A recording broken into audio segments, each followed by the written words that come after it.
Doctor बाबा साहब अम्बेडकर को जब पढ़ता हूँ, फूले साहू पेरियार को जब पढ़ता हूँ, पेरियार ई रामा नायकर स्वामी को जब पढ़ता हूँ, महामना रामसु वर्मा, बाबू शिवदयाल चौरसिया को जब पढ़ता हूँ, संत रामदेव प्रजापति, मान्यवर काशी राम साहब को जब पढ़ता हूँ, तो मुझे महसूस होता है कि वो दो नहीं थे, वो अलग अलग नहीं थे, हर एक पेड़ की एक डालियों के रूप में वो थे, और हर व्यक्ति ने हर महापुरुष ने अपना अपना काम किया है, और जब तक वो जिए उन्होंने आराम नहीं किया, सिर्फ काम किया। उनकी वजह से आज उनकी संतानें मंचों पर बैठी। उनके आगे माथा टेकने की बजाय भारत रत्न का असली हकदार है तो वो है पेरियार लाल यादव। अगर इस देश में कोई भारत रत्न का हकदार है तो वो है महामना रामस्वरूप वर्मा, चौधरी महाराज सिंह भारती, मान्यवर काशी राम। उसके बगैर पत्ता भी नहीं हिलता। अगर हम इस अंधविश्वास पाखंडवाद का विरोध कर रहे हैं और अगर हम भी देश में राज चाहते हैं तो ये उसी तथाकथित ईश्वर की मर्जी है, क्योंकि उसके बगैर कुछ भी देश में नहीं होता। हमारा प्रयास है।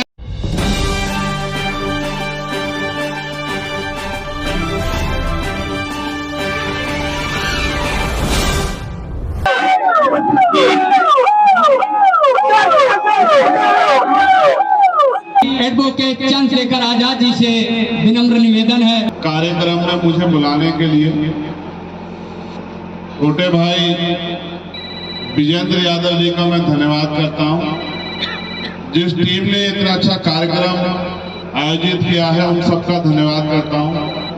इस मंच पर उपस्थित मेरे बहुत ही प्यारे भाई और बहनें, जो आपके नेतृत्वकर्ता के रूप में, अग्रणी के रूप में उत्तर प्रदेश और देश में हमारे महापुरुषों को, आंदोलन को आगे बढ़ाने का काम कर रहे हैं, उन्होंने मुझसे पहले बहुत सारी बातें रखी और मुझे भी बहुत कम समय में आपसे बातें रखनी है। मेरी मजबूरी ये है, क्योंकि मैं प्रयास ये करता हूं कि जब मैं कोई कमिटमेंट कर लेता हूं तो मैं कोशिश करता हूं कि उसे हर कीमत पर निभाऊं। मैंने विजेंद्र से कहा था बहुत दिन पहले कि मैं आऊंगा, बीच में कुछ चीजें खराब हुई, काम की वजह से आने का नहीं बन रहा था, तो फिर भी मैंने कोशिश की कि मैं आ जाऊं। इस वजह से, क्योंकि मेरी ट्रेन है, मुझे वापस जाना पड़ेगा, इसलिए मैं जो वक्ता बोलना चाहते थे उनसे पहले मुझे बोलने के लिए मैंने इनसे कहा कि मुझे अवसर दे। आज इस कार्यक्रम में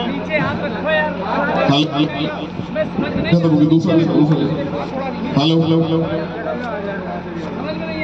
आज इस कार्यक्रम में यहाँ उपस्थित बहुत ही सम्मान के योग्य, मुझसे बड़े सभी बंधु, बड़े बुजुर्ग, मेरी माए बहनें, मेरे हम उम्र, मेरे छोटे भाई और मुझसे छोटे मेरे प्यारे भाइयों, ये जो मंच है ये राजनीतिक मंच नहीं है, ये सामाजिक मंच है। और अगर हम पे कोई सबसे बड़ी ताकत है तो वो है हमारे महापुरुषों द्वारा हमें दी गई सामाजिक चेतना। इस मंच पे कहे गए वक्ता के द्वारा जो बातें आपको कही जा रही हैं, अगर वो आप उन पे चलते नहीं हो, उनको समझते नहीं हो, जैसे मेले में आके भीड़ के रूप में आप शामिल होकर चले जाते हो, अपनी जरूरत का सामान खरीद के निकल जाते हो, अगर आप इस कार्यक्रम को वैसा कार्यक्रम समझोगे तो मैं समझ रहा हूं कि आप यहाँ अपना सिर्फ समय खराब ही नहीं कर रहे, आप अपना नुकसान भी कर रहे। लेकिन अगर आप मन में संकल्प लेके यहाँ इस मंच पर उपस्थित इन वक्ताओं की बातों को सुनोगे, इनकी बात को आत्मसात करोगे, तो मैं लिख के देता हूं कि आपके जीवन में बहुत सारी कठिनाइयां जो आने वाली हैं, जो हैं, वो कठिनाइयां दूर हो जाएंगी। मैं इस कार्यक्रम में उपस्थित भीम आर्मी आजाद समाज पार्टी के भी सभी साथियों का धन्यवाद करता हूं, और जिन्होंने कई बार कानपुर देहात में मेरा कार्यक्रम लगा और कई बार कैंसिल हुआ, उनके दिल में बड़ी पीड़ा है। राजेंद्र यादव मेरे छोटे भाई, पीडी गौतम जी और तमाम हमारे साथी बबलू भाई, अरविंद राठौर, राम प्रकाश सेठ, विनय लोधी, अर्जुन बोध, नरेंद्र गौतम, प्रियंका बोध, रीता अम्बेडकर, शिवा कटारिया, धर्मेंद्र कटियार, कौशल कुशवाहा, नीरज जाटव, राहुल यादव, सौरभ यादव, रविंद्र कुमार प्रधान, रामचंद्र भारती और सुनील गौतम जी का धन्यवाद करता हूं। मेरे साथ चल के आए हमारे बड़े वरिष्ठ नेता सौरभ किशोर जी, विजय जी, वीरेंद्र कबीर जी और उसके सभी साथियों का धन्यवाद करता हूं। प्यारे भाइयों, मैं एक ही लाइन में सभी महापुरुषों को नमन करता हूं, क्योंकि आज समय कमी है, समय का सदुपयोग करना। मेरा आपको यही संदेश है कि हमें इस बात पे ज्यादा गर्व नहीं करना चाहिए कि हम किनकी औलाद हैं, क्योंकि इस बात पे गर्व करने में अगर हम अपने आप को टटोले तो हमारा कोई योगदान नजर नहीं आता। असल ये है कि हम अपने महापुरुषों के सपनों को, उनके कारवा को कहां तक पहुंचा पाएंगे, हमारे कंधों पे जिम्मेदारी है।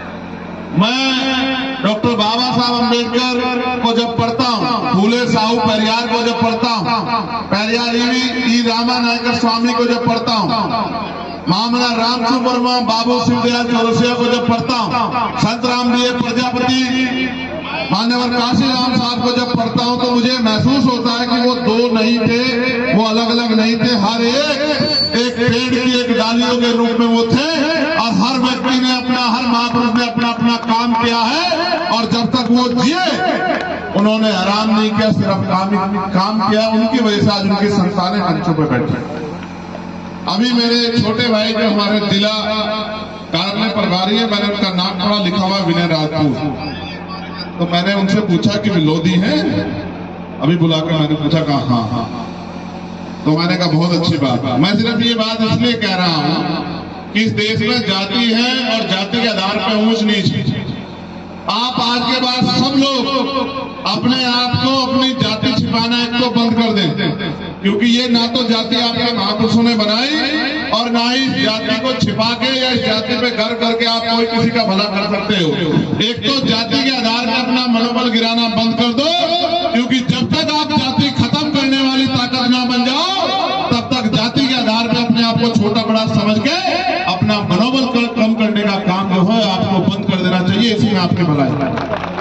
प्यारे भाइयों, महापुरुषों को पूजने की बजाय, महापुरुषों आगे धूप बत्ती लगाने की बजाय, उनके आगे माथा टेकने की बजाय, और जिस तरह आप तथाकथित ईश्वर को भोग लगाते हैं, भोग लगाने की बजाय अगर आप उनके विचारों को पढ़कर, उनको जानकर अगर उनके विचारों पर चलो, तो शायद इस देश में वो दिन दूर नहीं जब इस देश में समय का चक्र घूमे और डॉक्टर बाबा साहब अम्बेडकर ने जो कहा कि 21वीं सदी हमारी है, वो 21वीं सदी हमारे हिस्से में आए और इस देश का लोक राजतंत्र हमारे हाथों में आए, और उस राजतंत्र के जरिए उस राज व्यवस्था में काबिज होकर हम इस लोकतंत्र में कमजोर वर्ग के लोगों को भी अपने पैरों पर खड़े होने का काम कर सकते। अभी देश में नीरज भाई, मुझे कहने में बड़ी तकलीफ हो रही है, क्योंकि ये मामला बड़ा पेचीदा है कि कभी भारत रत्न की वैल्यू होती थी, अब जिसकी लाठी उसकी भैंस हो गई है, जिसको चाहे उसको दे दो। आपने कपूरी ठाकुर साहब को दिया, मैं इसके लिए आपका बहुत बहुत आभार प्रकट करता हूं। लेकिन असल में अगर आप देना चाहते हो, मैं आपसे भी कह रहा हूं, अगर इस देश में कोई भारत रत्न का असली हकदार है तो वो है पेरियार ललई यादव। अगर इस देश में कोई भारत रत्न का हकदार है तो वो है महामना रामचंद्र वर्मा, चौधरी महाराज सिंह भारती, मान्यवर काशी राम, संत रामदेव प्रजापति, बाबू शिवदयाल चौरसिया।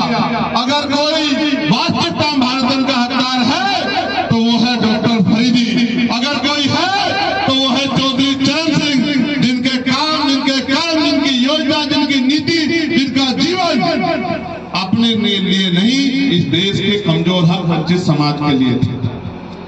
अगर उनको ना दे पाओ, मावंती का भाई लोधी को, मां झलकारी भाई कोरी को ना दे पाओ, तो आज आपका राज है, किसी को दे दो। हम तो अपनी डायरी में लिख के बैठे हैं कि जिस दिन ताकत हमारे हाथ में होगी, हम अपने एक एक महापुरुष को भारत रत्न देके उनको बताने का काम करेंगे। इसलिए नहीं कि आप ये जानो कि उनको भारत रत्न मिला, इसलिए जानो कि भारत में उनका योगदान क्या है। क्या उनके संघर्षों के बिना भारत हो सकता था? क्या उनके संघर्षों के बिना भारत की कल्पना हो सकती थी? अगर देना है तो बाबू जगदेव प्रसाद कुशवाहा को दो। लेकिन क्या करें, अब तो ये रेवड़ी से भी हल्का हो गया है। मैं तो देश भर में घूमता रहता हूँ, मैं भी एक घटना से निकल के आया हूँ। मेरा दिल बड़ा तकलीफ में है, क्योंकि एक भाई की हत्या हुई और उसके बच्चे मुझसे उम्मीद लगाए बैठे थे। उन्होंने एक वीडियो जारी करके मुझसे कहा कि भाई आप आना। 12 साल का उसका बच्चा ये उम्मीद लगा रहा था कि उसका वो जिस रिश्ते मुझे चाहे, हाल तो आजकल तो मैं छोटे से लेके बड़े तक के लिए भैया ही हो गया हूँ, तो वो मुझसे उम्मीद लगा रहा था कि मैं उनकी आके मदद करूं। मैं उनकी लड़ाई लड़ने में थोड़ा सा व्यस्त हुआ, इसलिए आपके बीच देर से पहुंचा।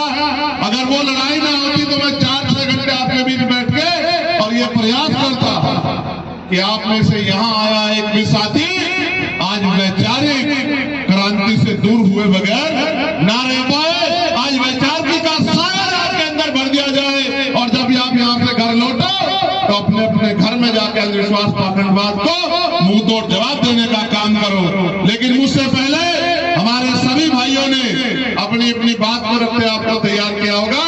और मैं तो आप जानते हो, मैं तो बहुत दिन से कह रहा हूं कि जो कुछ भी करता है इस देश में ईश्वर करता है, ईश्वर के बगैर पत्ता भी नहीं हिलता।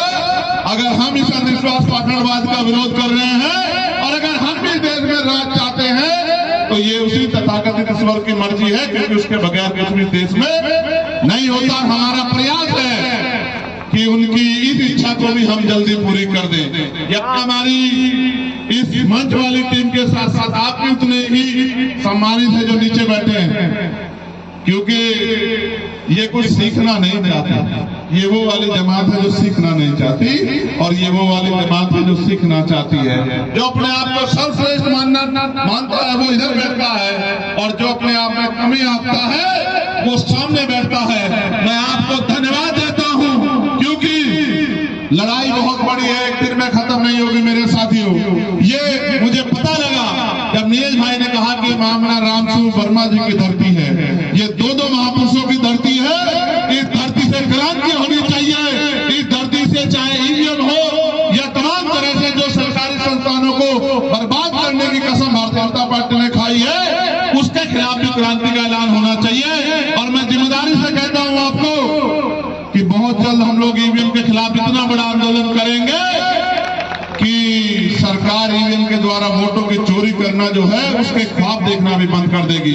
और मैं जिम्मेदारी के तौर पे आपसे कह रहा हूँ, नौजवान अपनी जिम्मेदारी को संभाल ले। नारा लगाने से, जयकारा लगाने से, पैर छूने से और झंडा घुमाने से इस देश में क्रांति नहीं आएगी। इस देश में क्रांति आएगी महापुरुषों को पढ़ के, और जो भी मिशन में आना चाहता है सबसे पहले वो अपने आप को वैज्ञानिक दृष्टिकोण पे खरा उतारे।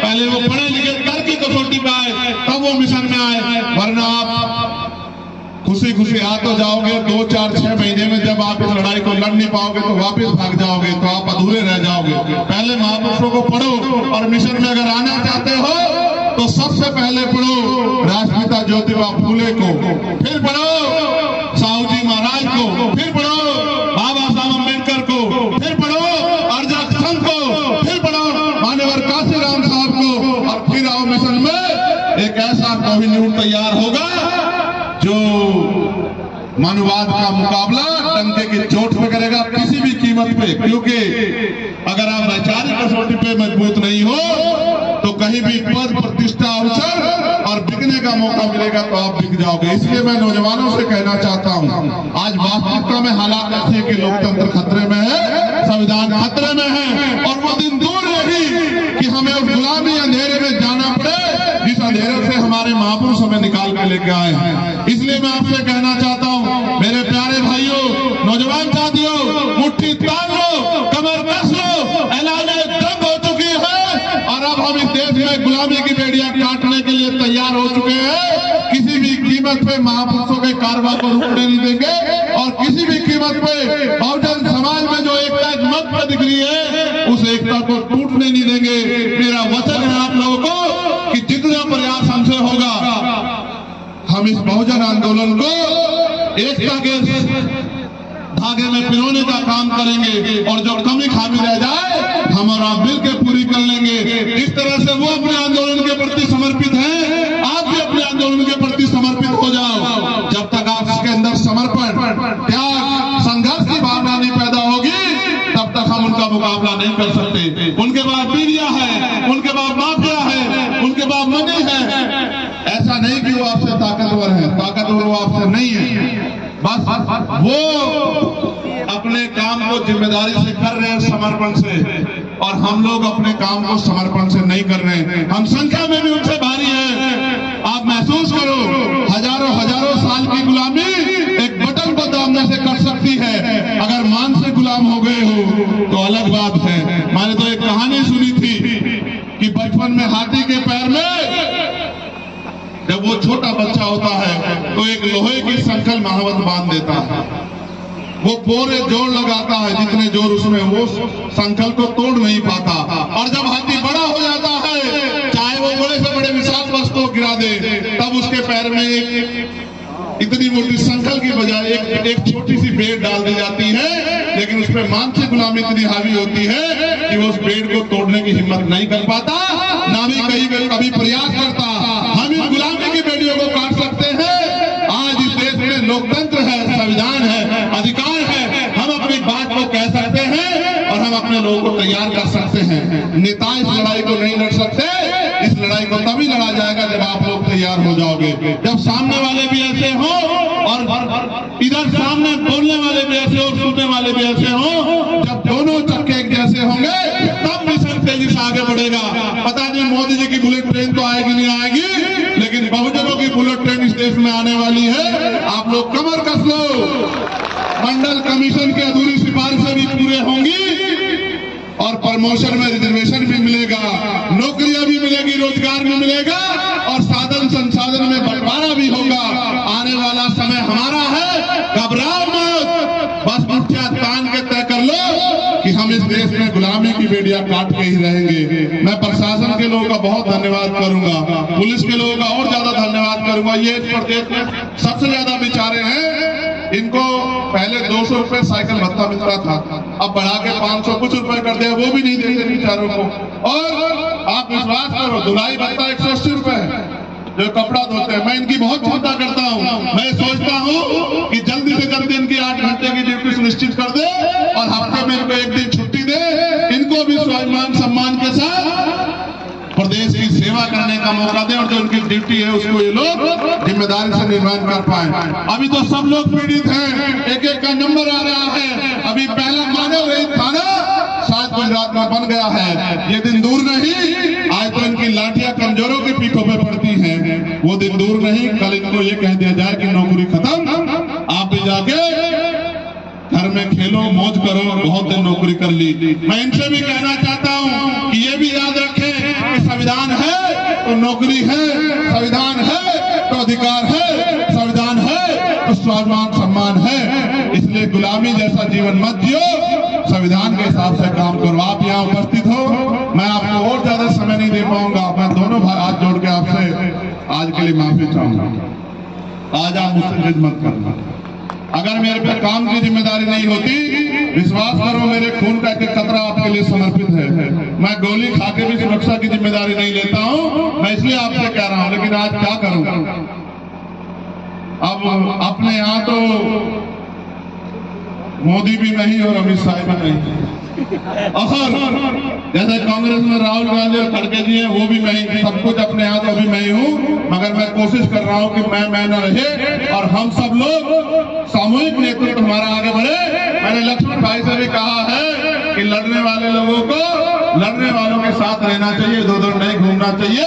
इधर उधर रास्ते कठोर है, इधर रास्ता आसान है, संघर्ष करना पड़ेगा। आसानी से तो जन्म भी इंसान का नहीं होता है। बहुत बहुत धन्यवाद। इस मंच पर उपस्थित सभी सम्मानित नेताओं का धन्यवाद। और ये आग्रह, भागोगे मुझसे पहले उठ के, इसलिए उठ गए हो? बैठो जो लोग खड़े, बैठो बैठो। ये सब कहेंगे भाई आते हैं अपने साथ साथ फौज को भी ले जाते हैं, पूरा कार्यक्रम खराब कर देते हैं, अपमान कराओगे मेरा? ये तुम्हारी जिम्मेदारी है। ये सिखाया मैंने तुम्हें कभी? आर्मी किसे कहते हैं? आर्मी वो होती है जो आदेश हो जाए उसका पालन करे, चाहे आंधी आ जाए चाहे तूफान। अब तुम डटे रहो, तुम्हें मैदान नहीं छोड़ना है, बिल्कुल डट के मौके पर रहना है जब तक कार्यक्रम ना खत्म हो। इसको जिम्मेदारी से, किसका कार्यक्रम है? विजेंद्र का। विजेंद्र के बाबा से कैसे? विजेंद्र का क्या है? इसका तो अब मैं तो भाग्य दुर्भाग्य को भी नहीं मानता। ये तो अच्छा, इसका जन्म यहाँ हो गया, हमारा भी हो सकता है। क्यों भाई? तो बाबा तो सभी के है ना वो। और आप महसूस करो उनसे क्या सीखना चाहिए कि अगर तमन्ना अगर सच्ची हो तो रास्ते हजार होते हैं, तमन्ना अगर झूठी हो तो बहाने हजार होते हैं। जब उन्होंने सच्ची रामायण लिखी और सब जगह से बंद हो गया तो वो भी घुटने टेक देते, लेकिन ऐसे बहादुर, ऐसे वीर, ऐसे महापुरुष, ऐसे क्रांतिकारी की के परिनिर्वाण दिवस पे आज हम लोग पहुंचे हैं, उनको कोटि कोटि नमन कि उन्होंने उस समय मनुवादियों को सुप्रीम कोर्ट तक खींच के लेके गए और सुप्रीम कोर्ट से ऑर्डर करवा के झुका के और ये साबित किया कि तर्क और विज्ञान में कितनी शक्ति है। इसलिए उनको कोटि कोटि नमन और आप सबका धन्यवाद। आप सबके लिए मंगल कामनाएं और छोटे भाई विजेंद्र के लिए भी मंगल कामनाएं कि ये इस परिवार का नाम भी रोशन करे और तर्क की कसौटी में भी खड़ा रहे। बाकी तो हम इसके पीछे खड़े ही। बहुत बहुत धन्यवाद। जय भीम, जय भारत।